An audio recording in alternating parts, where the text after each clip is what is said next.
Hello, my name is Lance Oret. Welcome to my channel, Finance with Lance.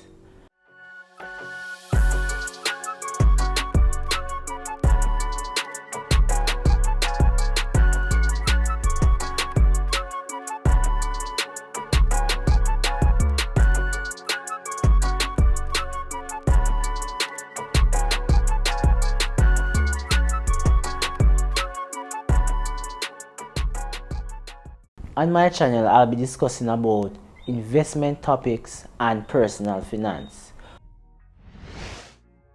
Today, we will be discussing about investment for beginners. I'll be sharing how to start the journey, the best way to start the journey, and my thoughts on persons who are new to the investment arena. I started a few years ago and I realized that you don't have to be a pro to invest.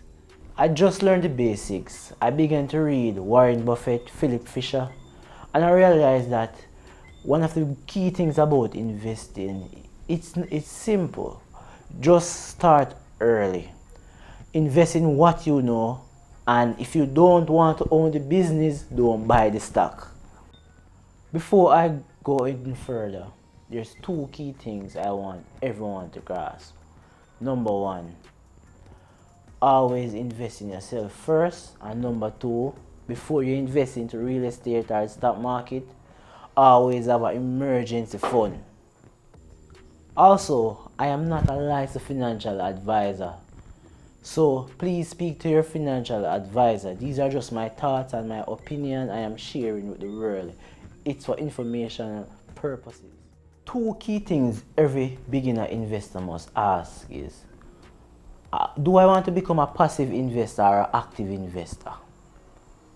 The answer to this question will depend on the amount of time you have to invest and research, and also the money to some extent.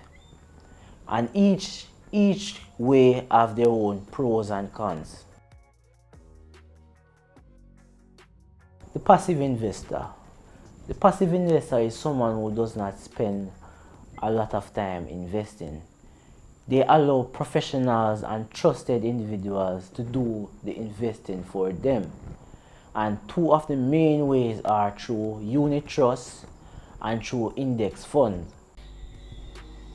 A unit trust is a pool of money collected from many investors to invest in securities like stocks, bonds, money market instruments, and other assets. Unit trusts are operated by professional money managers who allocate the fund's assets to attempt to produce capital gain and income for the fund's investors. It is also constituted by a trust deed. Through a unit trust, you can gain exposure to a multitude of investment strategies, including fixed income, equities, and real estate, or a combination of these. Owning real estate is a way of creating long-term cash flow and capital appreciation. But we all know real estate comes with a lot of upfront capital, and one easy way to get into this is by buying into REITs, which our definition is real estate investment trust. Another key passive strategy is called index investing, and this is buying into a broad index, and this index could be a group of pharmaceutical companies, or it can be a group of restaurants, or for example the Standard & Poor's 500, popularly called S&P 500, and this is a group of the 500 largest companies in the US that are traded on the public market. And the strategy is to buy and hold, and you try to replicate the returns of the broad market. The main advantages of investing in the S&P 500 is that, number one, you're not doing anything, you're just letting your money work for you. Secondly, you outperform the market because over the years the track record is that S&P 500 has a return of an average about 13%, while for many active investors, including professionals, it is around 10%. And thirdly, it is less expensive than trading on a day-to-day basis. Only a small group of superstar investors have managed to outperform the S&P 500, so that's a great option for the beginner. And that leads me to my next point, the active investor.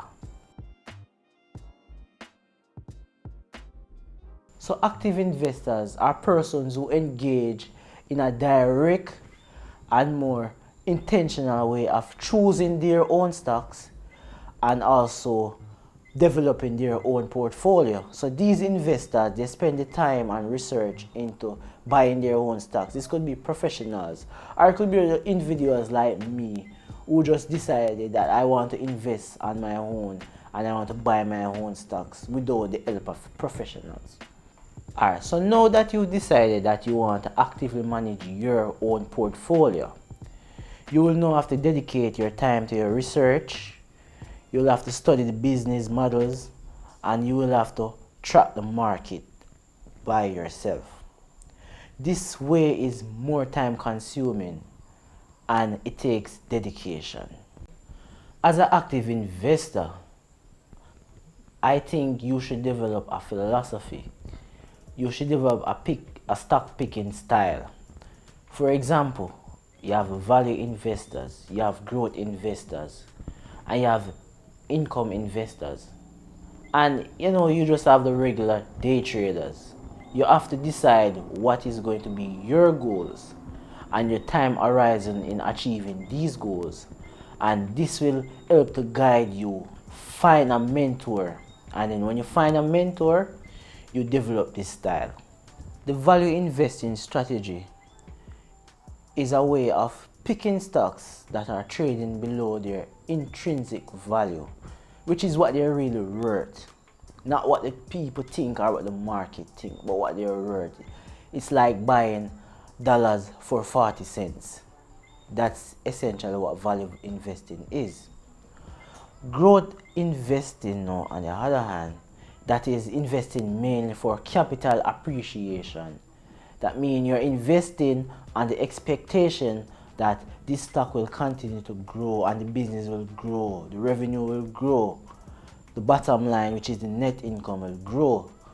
And then you expect that this will translate, that your stock will now become more valuable, and then you will be able to sell at a high. An example of these stocks are Amazon, Tesla, and we can name Facebook and a lot more. Our third style of investing that I'll be introducing you today is income investing, and this is basically investing for dividends or for interest and through bonds. So this style of investing is aimed at getting a stable income.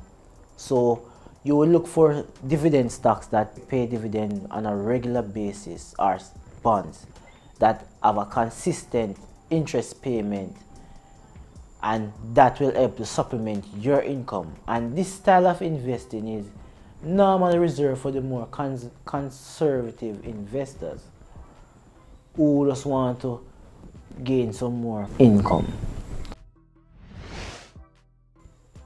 To recap, two things every beginner investor must decide. Either they're going to be a passive or active investor, and number two is that always have an emergency fund and invest in yourself. So guys, thanks for watching this video. I hope you enjoy this video and gain some insights, and I hope to see you in the next one. Thanks for watching. Take care.